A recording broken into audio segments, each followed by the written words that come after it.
Dan juga kan rajanya berarti ada dua ya, Raja Daud sama Isi-Boset. Isi-Boset yang sebelah suku, Raja Daud yang satu suku Yehuda. Nanti setelah Isi-Boset ini mati, baru memimpin seluruh Israel. Tapi enggak langsung memimpin seluruh Israel. Butuh waktu 7,5 tahun sampai nunggu Isi-Boset ini mati. Nah, pada waktu itu Mephiboset ini dia bersembunyi daripada Raja Daud. Raja Daud ini sebenarnya dulu pernah jadi pamannya juga. Karena Raja Daud ini pernah menikah dengan tantenya yang namanya Tante Mikal. Tapi Tante Mikal setelah itu dinikahkan lagi sama orang lain, sama kakeknya, sama Raja Daud. Jadi sebenarnya Raja Daud ini juga pernah jadi pamannya gitu. Tapi sekarang jadi raja, jadi musuh daripada keluarga Saul. Nah, dia bersembunyi dari raja. Jangan sampai Raja Daud tahu aku di sini, aku sembunyi dari raja. Kalau sampai dia tahu, aku bisa dibunuh, bisa.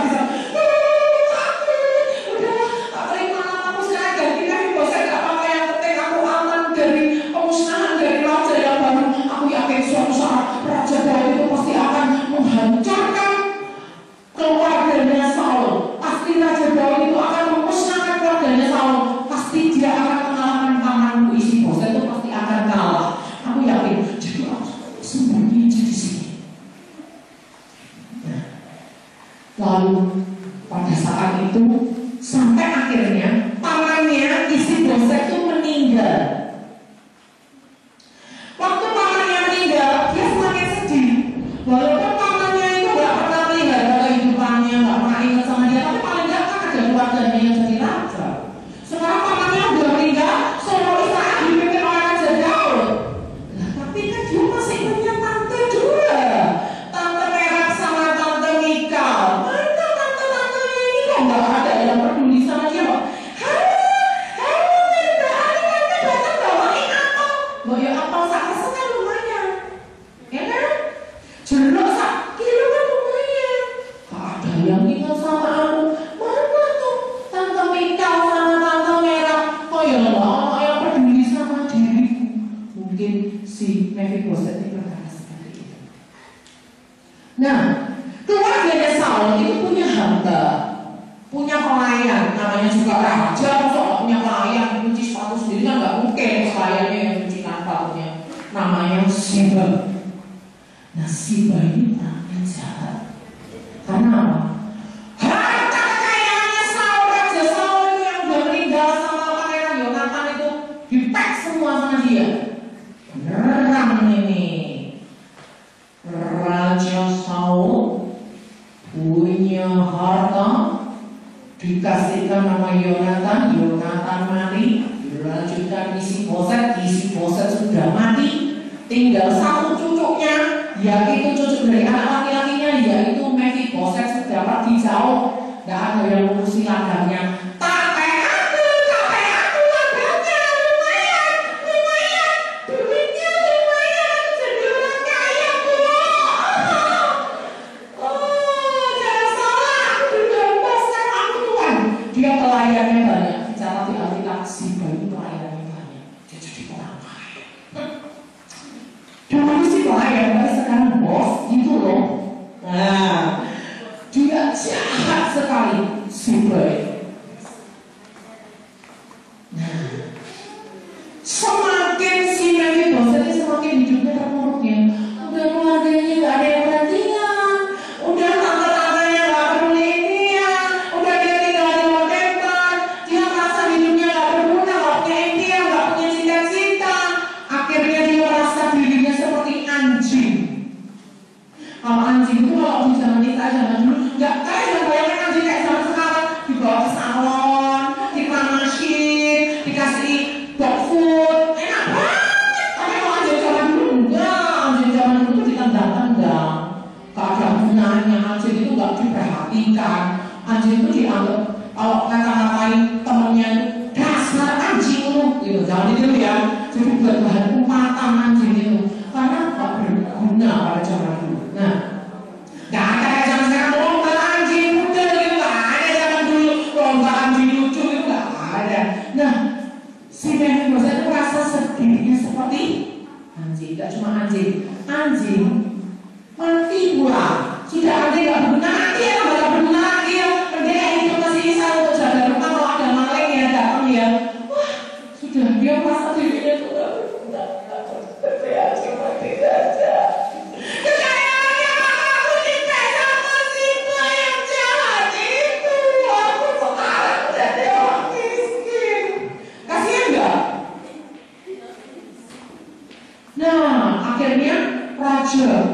Daud memerintah seluruh Israel setelah pamannya meninggal. Next. Akhirnya Mephibosheth pun menikah. Kok ada ya cewek yang mau sama jinnya? Nah, Bu Grace percaya dia bisa menikah karena kasih karunia Tuhan ada atas Mephibosheth ini. Sampai ada wanita yang mau sama dia, nikah sama dia, dikasih anak lah sama Tuhan. Dikasih anak. Next. Tuhan lucu ya?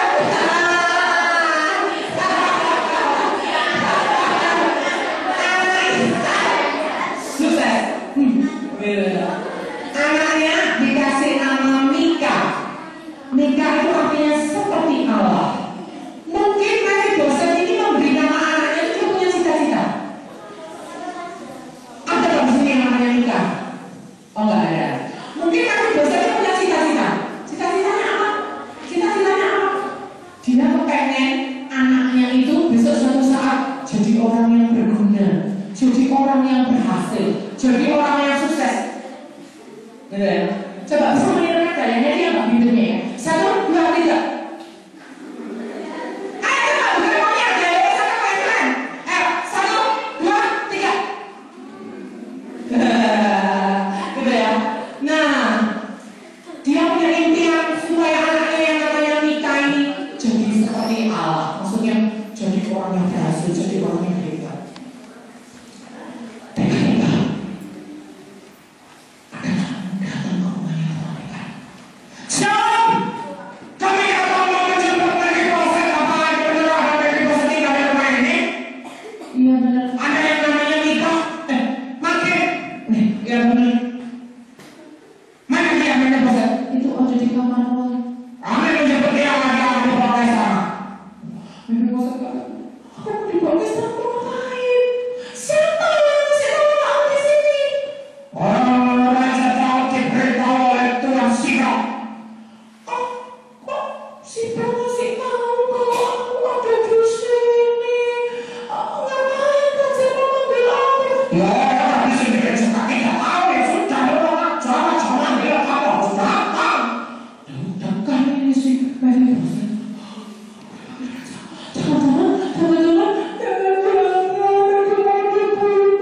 Jangan-jangan Mika anakku ikut-ikutan dibunuh. Aduh, kami semua dibunuh, istriku dibunuh. Habislah keluarga kami. Tolong, gitu ya. Dia lebih dekat. Nah,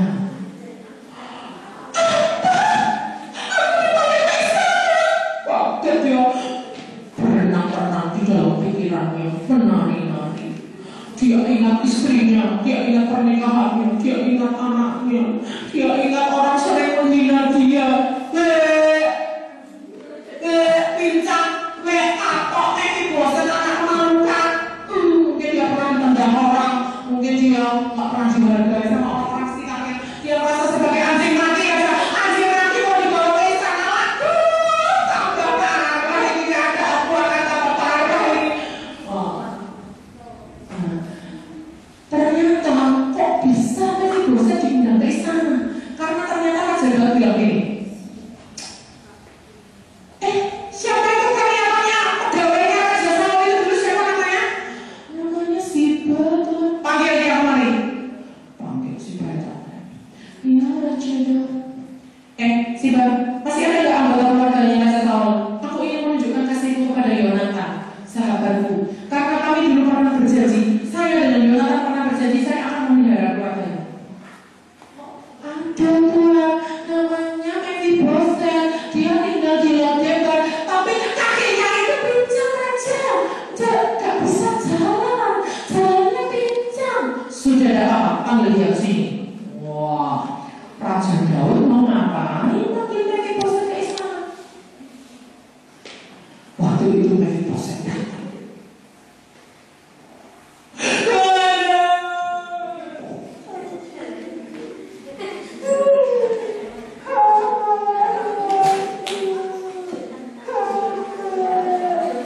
Aduh,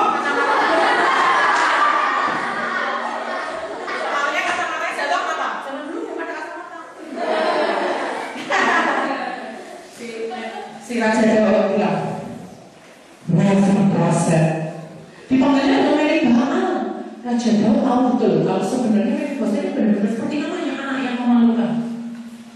Mephiboset.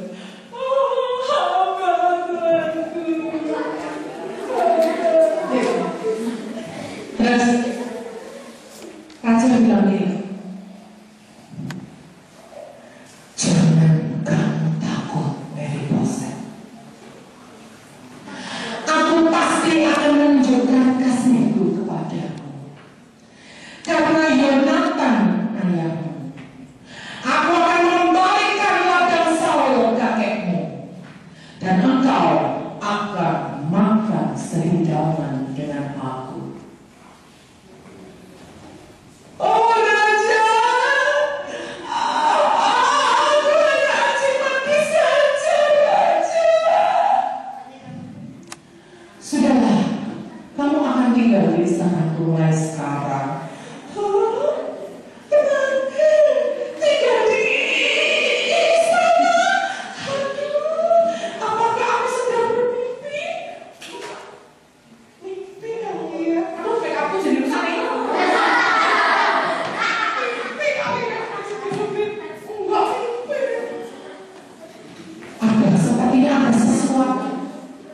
Seperti siraman air es di tengah siang bolong yang panas, yang sangat menyejukkan hatinya. Maknyus. Ternyata aku kesini bukan untuk ditupas, bukan untuk dibunuh, diajak tinggal di sana. Apakah ini mimpi? Gitu ya. Dia sangat berduka hatinya. Nah, Allah baca lagi. Siapa? Ini tuh.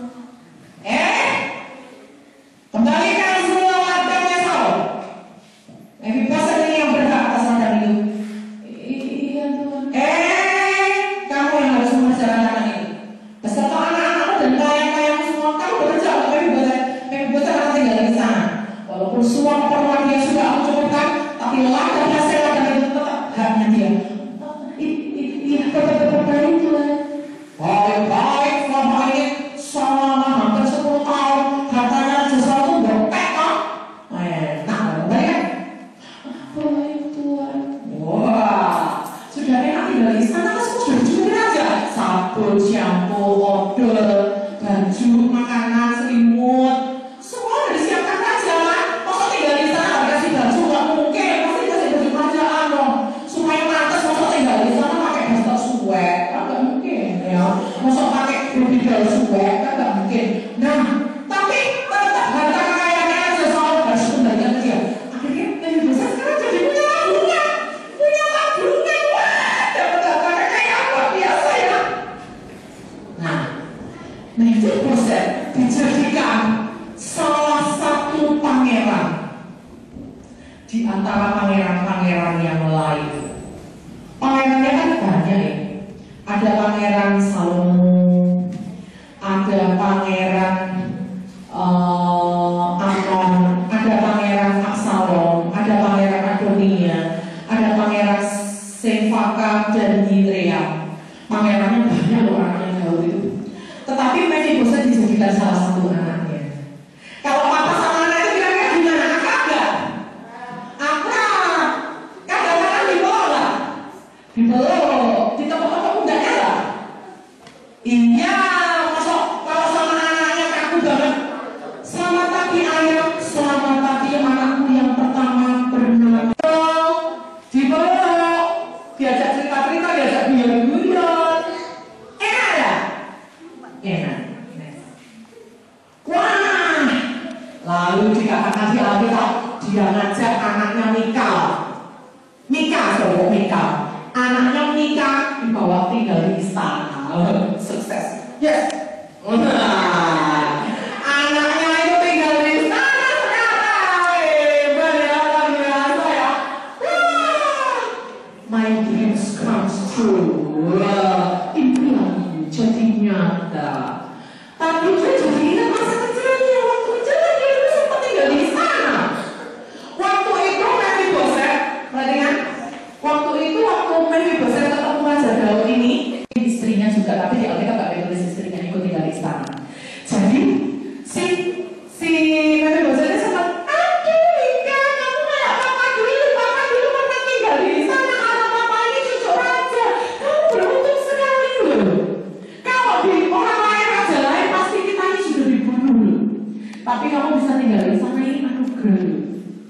Ya, dia ingat masa kecilnya dulu.